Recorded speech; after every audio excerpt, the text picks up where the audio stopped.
part of the band, Levon Helm has had an everlasting effect on music and the way it's defined our times. He's written a book, The Wheels on Fire, and he's sitting in with our band tonight to do Short, Fat Fanny. Ladies and gentlemen, Levon Helm.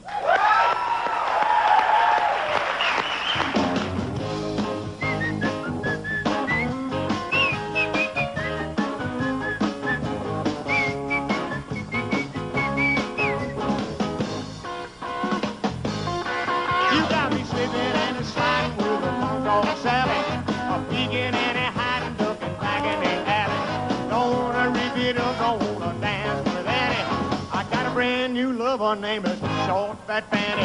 One day when I was visiting in the Heartbreak Hotel, that's where I met Fanny, and she sure loves well.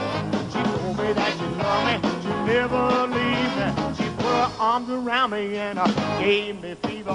She mine tutti frutti, I love that girl so. Watch me like a hound dog everywhere I go. Whenever I'm around on my P's and Q's, she might step on my balloon suede shoe. Honky tonk party the other night, and it got jealous and she started a fight because I was dancing with Mary Lou. I had to call Jim Dandy to the rescue. Short, fat Fanny, she's my heart's desire. Got the kind of love that set my soul on fire. Honey, we got married on Blueberry Hill, and now we so happy and I love it still.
Jim Dandy to the rescue. Short, fat Fanny, my heart's desire. Got the kind of love that set my soul on fire. The Short, fat Fanny, well, I love her so.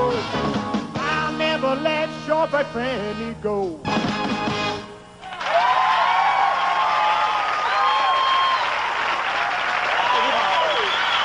Great, thank you very much.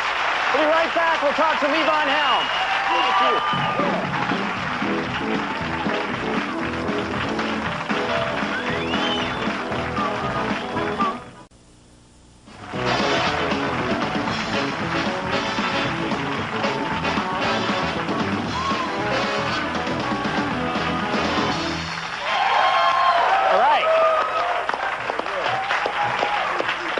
I'm here talking to Levon Helm. You just played a song for us, and it's not on. This is your new CD that's out right now, Jericho. Yes, sir. And the song you played is not on this. What was that song you just played? That's an old tune that we used to play back in the days of Ronnie Hawkins and the Hawks. That's a guy that you used to play with. That's where you met a lot of the members of the band, right? That's right. Ronnie and I left Arkansas together in about '58 and headed north to Canada. And he was a real character. He still is. Yeah. And you met a lot of the other guys there playing with them. That's right. As fellow Arkansasians would leave the group and go back home, we'd pick up Canadian boys. And here we go. Well, it worked out all right. Pretty good, yeah. Now, I'm a big fan of rockabilly, and you were real influenced by rockabilly. That's right. Is that right? That's right. I grew up right there in the West Memphis, Arkansas area, so I had a chance to see Carl Perkins with W.S. Holland on drums. Elvis after he added DJ Fontana. Now, you saw Elvis before he had no drums at the time you first saw him. Is that right? That's right. Elvis came to Helena with just Bill Black and Scotty Moore. Then he came back to Marianna, Arkansas a couple of little bit later and had DJ Fontana on drums. Was he different when he had a drummer? Had he changed? Yeah, it was just a little bit more rocking with the drums in there. It set Elvis up, you know. Yeah. Now you started out as a. You didn't start out on the drums. You started out on the guitar. Is that right? Well, I did after I could afford to get one. I started out doing the ham bone, you know, and that's a cheap instrument. Yeah, that's just. Uh-huh. And I managed to get a guitar later on, and oh yeah. And you started out. Now, what made you want to switch? Why did you decide? I think the opportunity to play for dances and get paid for it. They already had a good guitar player, so drums was the way to go. That's right.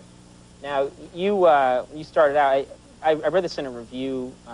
It was actually a section of your book, and there was a Rolling Stone review about you, and they said that you were the only drummer that made this reviewer cry. You had a real. Why do you know? What do you think it is? It's about your. Yeah. Well, no. I remember for good reasons. Oh, good. But it's about your voice too.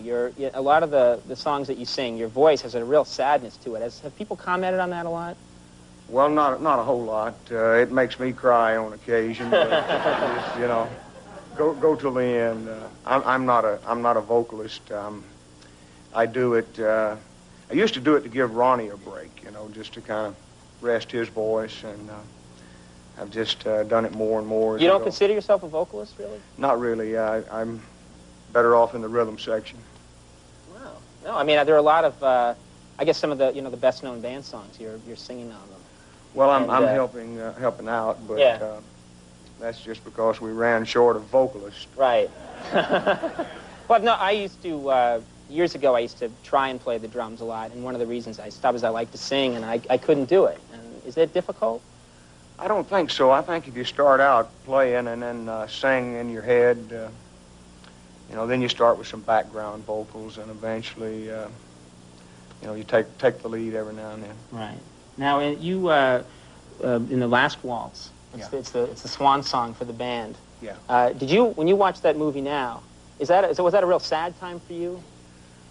No, it was actually a pretty good time. It was a good show. We had some great people helping us put on the show, and I enjoyed it. After it was over, it kind of caught up me and was, a little bit of cold water on myself. But at the time, it was a lot of fun.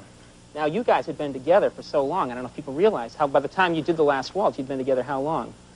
Boy, I don't know, 4 or 5 years at least. A long time.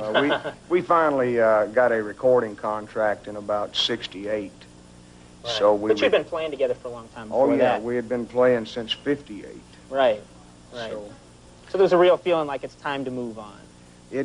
That was it. Everybody had different interests and different opportunities, so it seemed like a good idea at the time. Right. Well, one of the things you moved on to was acting.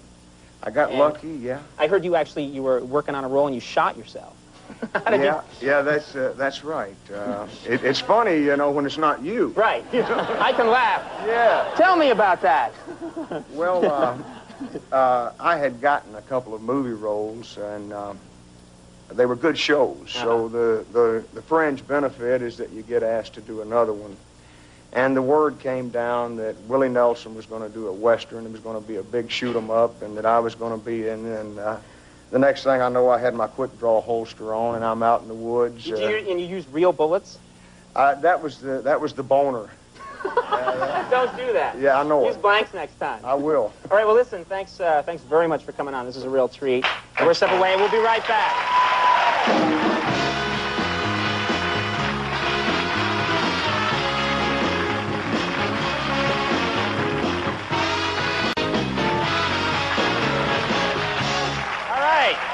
I want to thank my guests, Levon Helm and Ed Koch. We got to go. See you tomorrow. Bye-bye.